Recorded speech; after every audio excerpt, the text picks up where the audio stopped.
สวัสดีค่ะพบพ่อกันอีกตามเคยนะพี่น้องเนาะเปลี่ยนสถานที่ถ่ายทำเพื่อว่าเปิดปลอดโปร่งสมองปลอดโปร่งจิตใจบำบัดจิตใจตอนนี้จิตใจกำลังย่ำแย่นะพี่น้องเนาะเพราะว่าถูกคอมเมนต์กระหน่ำไม่ว่าทำเฮียอะไรก็กระหน่ำพี่น้องค่ะสแต็กเข้าก็ถูกว่า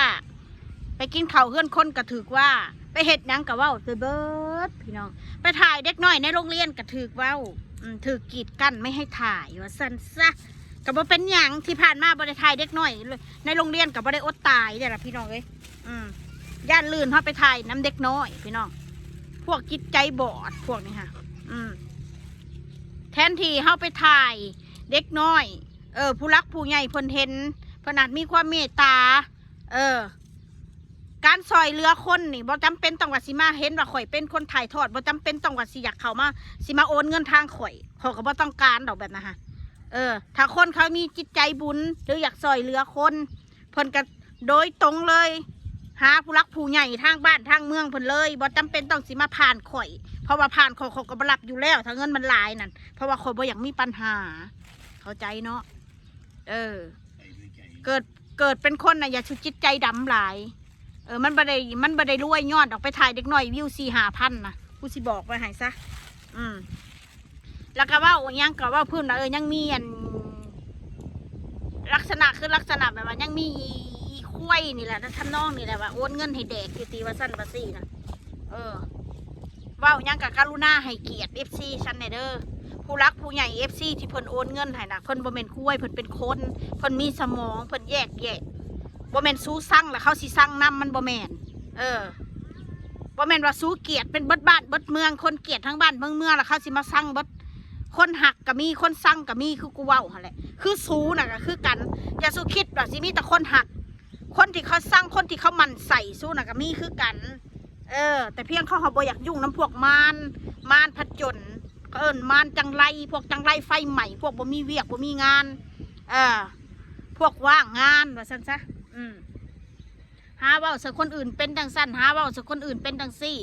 บุรีคนนั้นอีข้างคกจังสั้นอีหน้าไล่จังซี่อีขาสันอีอ้วนบักเปบักขาสันบักพิการบักนั่นบักนี่ไอคนมันบุรีคนน่ะตัวเองน่ะซองเบิ่งในกระจกเจ้าของนั่นไปใส่ระบัดนี่ฮะนะคนเฮานะก่อนสิเว้าสิบายคนอื่นน่ะสำรวจนั่งหนาเบ้าหนาเจ้าของนำคนเฮามันก็แก่มันก็ดำมันก็ย่อยไปตามอายุไขแหละสิมาให้งามบ่เป็นดาราแม่นและดาราเขารวยเขามีเงินเมื่อหนึ่งเขาข่าวแต่คลินิกเมื่อหนึ่งเขาข่าวแต่สวมความงามว้าวบ่เป็นแล้วบัดนี้เสริมความงามว่าคนบ้านเฮาขนาดไม่ได้เหตุงานเหตุการณ์หน้ากระแหลกคือแตลดเขานี่แหละว่าสั่นว่าให้กูกับพ่อแม่กูแหล่เนาะ พ่อแม่กูดำเนาะพ่อแม่กูบ่ได้ขาวเนาะเห็นได้เสียกูขาวเห็นกูงามมันก็บ่งามเร็วใช้อันหาหลักฐานมาดูว่าสิมีคนโอนเงินนั่นให้ทางโรงเรียนนะมันสิมีหลักฐานอะไรก็สู้กีดกั้นไว้แล้วสู้กั้นไว้แล้วได้กูกระบอกแหละบัดนี้กูกระบอกเพิ่นแล้วกูกระโทรบอกเพิ่นนะทางอันโรงเรียนเพิ่นบ่ให้ถ่ายเด็กน้อยแล้วเด้อเพิ่นบ่ให้ถ่ายทอดทางโรงเรียนออกไปแล้วเขาย่านมุกข่อยนี่ฮะเอาเด็กน้อยไปหาอยากหากินในโซเชียลถ้าอย่างนั้นน่ะถ้าไม่ให้ถ่ายพี่ก็ไม่ได้ช่วยนะเพราะตั้งใจอยากจะช่วยเด็กอยู่แล้วถ้าเพิ่นซัพพอร์ตมาข่อยก็ต้องเอาเงินไปให้ผู้รักผู้ใหญ่ทางบ้านทางเมืองเป็นบ่เงินก้อนนั่นก็ต้องตกมือเพิ่นเบิดทุกบาทเลยซึ่งข่อยบ่ได้รับรู้ครับข่อยแค่ว่าเป็นสะพานบุญให้ซื่อถ่ายทอดให้เพิ่นเบิ่งซื่อแต่พ่อได้ยินมาแบบนี้แหละถ้าอย่างนั้นก็บ่เป็นหยังแล้วว่ะเราสิใช้หาหลักฐานมาสู้หลักฐานเอามาให้สู้เห็นน่ะติอยากเห็นบอกกูแชทยังกันบอกกับผู้ใหญ่ใจดีเป็นบ้าบอกว่าให้ฟังอยากเสื้อกับเสื้อบ่เสื้อกันแล้วแต่พอมันบ่ได้มีแค่คนนี่คนเดียวผู้นี่10,000ผู้นี่20,000ผู้นี่1,000ผู้นี่500อยากเลี้ยงข้าวต้มขนมเด็กน้อยมันก็เป็นสิทธิ์ของผู้ใหญ่ใจดีสู้บัดมีสิทธิ์ปีสั่งสู้น่ะมีอำนาจเพียงแต่สิมาสั่งจังว่าให้คนเฮ็ดหันเฮ็ดนี่สะอ่อน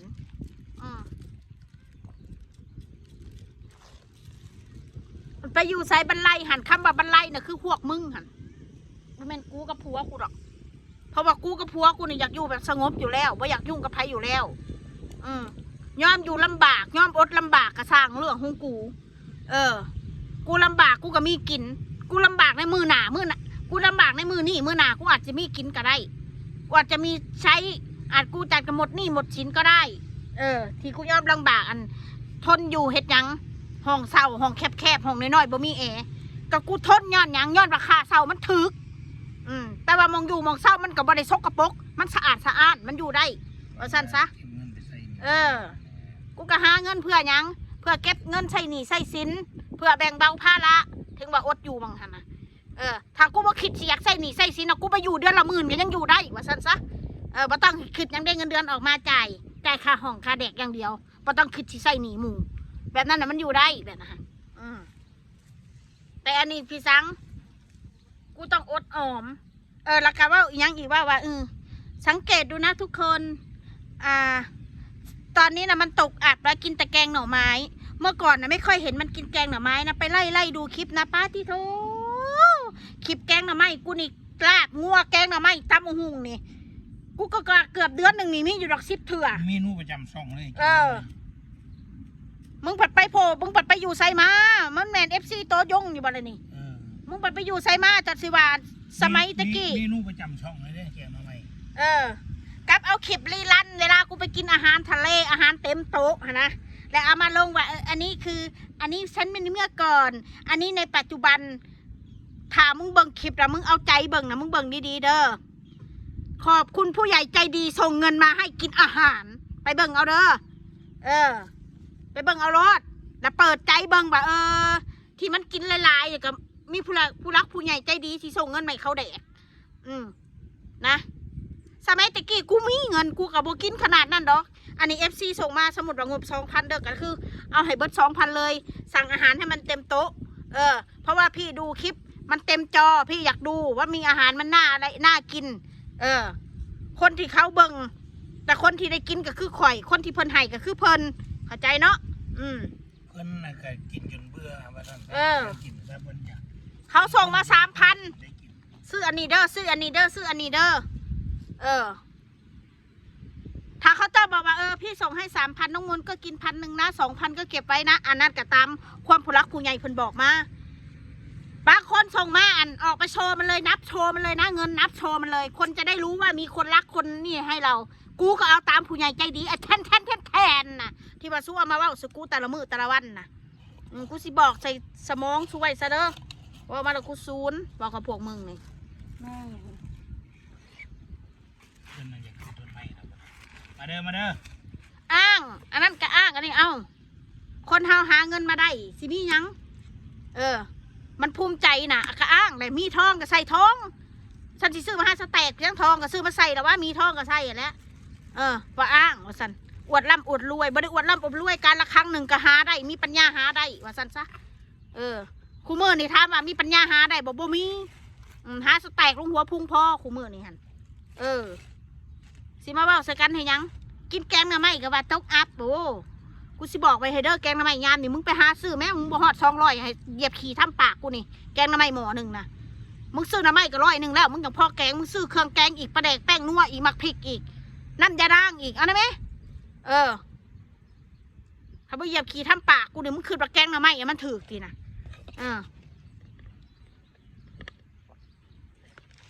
เดี๋ยวสุคิดปลาแกงหน่อไม้อย่าบ่ได้ใส่เงินนะมึงไปอยู่ที่ใดมามึงจะบอกว่าตันแกงหน่อไม้มันเป็นช่องลักของกูมึงไปอยู่ที่ใดมาไม่ใช่ช่องหลักเมนูประจำช่องเมนูประจำช่องบอกแล้วมันบอกมันลองไปไล่ดูนะทุกคนเมื่อก่อนไม่ค่อยเห็นมันกินแกงหน่อไม้นะแต่ตอนนี้ไหนกินแต่แกงหน่อไม้เพราะตกอับประสันด้วยมันเบาใส่กูบอกไว้เลยนะซะทุถ้ากูตุยไปกับเคยมาภาวนาให้คนน่ะเอาแกงหน่อไม้มาให้กูน่ะกินเพื่อนผัวก็มาเบิ่งคลิปได้เดือนเดียวนะเราไปเห็นช่องแคร์ช่องอย่างมากก็เลยพิมพ์เดาว่ามันเป็นแบบนี้คือการกับโทรมารายงานนะทางโรงเรียนแหละมันขี้เกิงเคินมันเกิงเคินมันเลยหนีข้ามประเทศลาวมันอยู่ไทยไม่ได้บางสิละพี่น้องมันขี้เกิงเคิน มันหายืมเงินคนไปทั่วแบบสันจะมาว่างัวยืมเงินคนไปทั่วเอายืมเรื่องยืมมายืมบ่ปฏิเสธเพิ่นให้ก็เอาบ่ให้เขาก็บ่ได้มีสิทธิ์หยังแต่เรื่องสิไปโกงคนเนี่ยโอ้บ่เคยมีในหัวเด้อเพียงแต่ถามมันบ่ทันก็ให้โอกาสกันแน่มนุษย์นำกัน อยู่ด้วยสังคมหลายๆคนคนเฮาสิอยู่แต่ผู้เดียวมันก็บ่ได้พี่น้องเอ้ยมันก็ต้องอยู่มันก็ต้องมีเพื่อนมีฝูงเป็นธรรมดามีเพื่อนกินมีเพื่อนเที่ยวนอกจากคนบ่อยากคบใครเลยคือข่อยนี่คู่มือนี่ฮะมาข่อยมีเพื่อนนั่งบ่ก็บ่ก็เฉยๆมีกินก็กินบ่มีกินแล้วก็แล้วมันซ้ำนี่แหละพี่น้องเอาไปเด้อบรรยากาศดีดีอยู่นี่ก็ได้แต่ละมื้อนี่โอ้ยวิวทิวทัศน์งามเด้อพี่น้องเด้อ